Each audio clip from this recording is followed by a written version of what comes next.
నమస్కారం, నేను మీ ప్రజా గొంతుక రిపోర్టర్ చింతల మధుకృష్ణ. ఈ రోజు మనం బచ్చనపేట మండలంలో మళ్ళీ పిఎస్సిఎస్ చైర్మన్ గా పులివెల చందర్ గారు, అలాగే మన పాలక మండలి కంటిన్యూ అవుతున్నది హైకోర్టు ఉత్తర్వుల ద్వారా.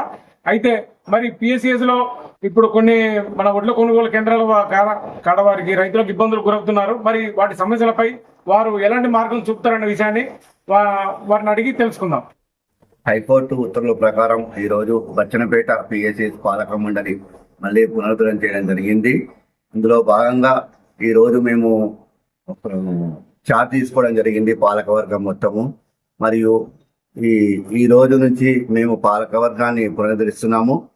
మరియు ఈ వడ్ల కొనుగోలు కేంద్రాలను వేగవంతం చేస్తూ రైతులందరికీ సకాలంలో వడ్లు తరలించేటట్టు చూస్తాము. మరియు ఇదివరకు గత 6 సంవత్సరాల్లో మేము ఎన్నో సెంటర్లు ఓపెన్ చేసి ఈ రైతులకు ఇబ్బంది లేకుండా చేసినాము. అదేవిధంగా ఈసారి కూడా ప్రభుత్వంపై ఒత్తిడి తెచ్చి మేము వడ్లను తొందరగా మిల్లుకు తరలించే ఏర్పాటు చేస్తాము. మళ్ళీ అవకాశం వచ్చినందుకు వచ్చినందుకు ధన్యవాదాలు తెలుపుతున్నాము. మా పిఎస్సిఎస్ పాలక వర్గము కాంగ్రెస్ ప్రభుత్వం గత ఫిబ్రవరి 14న రద్దు చేయడం జరిగింది. మా బీఆర్ఎస్ పార్టీ లీగల్ సెల్ నుండి హైకోర్టుకు వెళ్లడం ద్వారా తిరిగి మాకే పగ్గాలు అప్పచెప్పడం జరిగింది.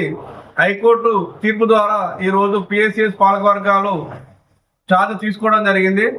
ప్రస్తుతం ఉన్న పరిస్థితుల్లో రైతులకు ఇబ్బంది కలగకుండా అన్ని గ్రామాల్లో పిఎస్సిఎస్ కేంద్రాలు ఏర్పాటు చేసి రైతులకు ఎక్కడ ఇబ్బంది కలగకుండా వెంటనే కొనుగోలు కేంద్రం నుండి ఒడ్డు తరలించి వారికి సకాలంలో డబ్బులు పడే విధంగా ప్రభుత్వంపై ఒత్తిడి తీసుకొచ్చి రైతులకు ఎలాంటి ఇబ్బంది కలగకుండా మా సొసైటీలు ముందుంటాయి. గత 6 సంవత్సరాల క్రితం కూడా మేము కేసీఆర్ ప్రభుత్వంలో కూడా ఎక్కడ కూడా ఎలాంటి ఇబ్బంది కలగకుండా కోవిడ్ సమయంలో కూడా రైతులకు ఇబ్బంది కలగలేదు.